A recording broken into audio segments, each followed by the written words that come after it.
Insect, we want to use the Cauldron. Now this has the Insect bonus heal, and the heal was at 40. So when you take damage, you can recover health just from the Insect. No potion needed. I only use potions for those in dire means.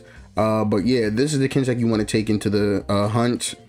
Really good, really good heals, because as an Insect Glaive, you're going to get hit sometimes, and you want to retain that health. For the Insect Glaive itself, we use the pure Naginata Sumi. This is the Violent Mizusine Insect Glaive.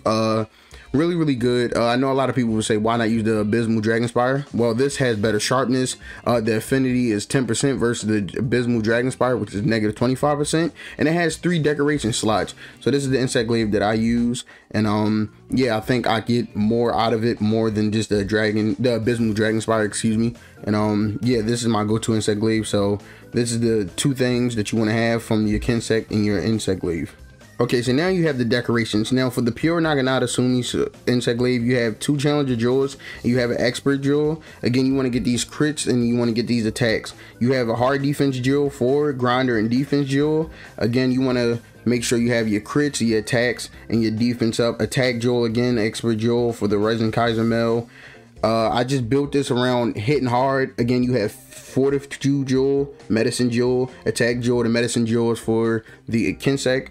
You have another crit jewel, defense jewel, a flame scale jewel. Now I use this for the Teosha Rustin. Since we have a fire Insect Glaive, we can hit harder with the fire, and we have blast procs, and it negates poison and venom. And then for the Divine Talisman, we have 2 Steadfast Jewels, because who wants to get stunned? If you look up on the screen, we're actually in the training area. I wanted to show you guys like how much it hits for before I go in and dive into like techniques and all that. Now everybody has different play styles. Most people would say, when you're using the Insect Glaive, you just kind of wait and use like medium attacks and like light attacks and heavy attacks. For me, I love being in the air. I think that's what makes it really cool for me. I like jumping in the air. I like, I have a risky type of fighting when I'm using the Insect Glaive. I like to get in there and take risks. But most of the medium attacks hits really good, between 90 and 300, so you could expect some really good damage. Now in the Diving Wyvern, if you use this set, you can get some blast procs, which could double up.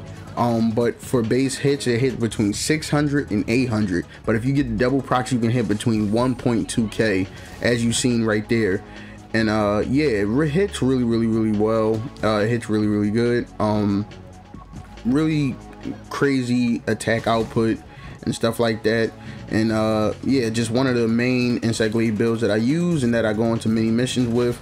So let's just transition over into actual combat, and I can tell you and talk to you guys about kind of like strats that I use and stuff like that. Typically when I'm using the Insect Glaive, like I said, I like to play in the air. Some monsters you have to play it super safe. Your Insect will do a lot of the healing for you. Like if you see you take damage, you can get your health back, and that's one of the biggest pluses for me, to getting that much health back just from that Insect. If you have even 1 medicine jewel, you'll get almost 35% of your health back, which is always a plus and always good, especially in those critical moments when you're close to dying. But again, Insect Glaives, it just depends on play style. Some people, they like to play it strategically and all that. It depends on what I'm fighting. Most of the time I just like to jump and dive and wiring things, or do the jump and slash and stuff like that. I think it depends on play style, but I think this is an actually great build for just anybody who likes the Insect Glaives, depending on play style. And yeah, I think you can get a lot of fun and a lot of stretch out of this build. This got me mostly through Sunbreak and towards the end of just regular Rise. It took a while to build it. Obviously I didn't have like the Risen armor and stuff like that, because they came out during Sunbreak, like towards that latter part of Sunbreak, but I had like a similar type build. But yeah, this is the build that I use. I call it Devil Glaive build. So yeah, if you guys have any comments or any things or any suggestions in the comment section down below, if you want to make any certain builds, let me know in the comment section down below. If you guys like the build, let me know. If you guys think I should add stuff to the build, let me know. is all about just, you know, adding, and I want to hear what you guys got to say about it. I want to hear your builds, and I want to hear like what I could have done better and stuff like that. So thank you, have a great day, and remember, keep on hunting, guys.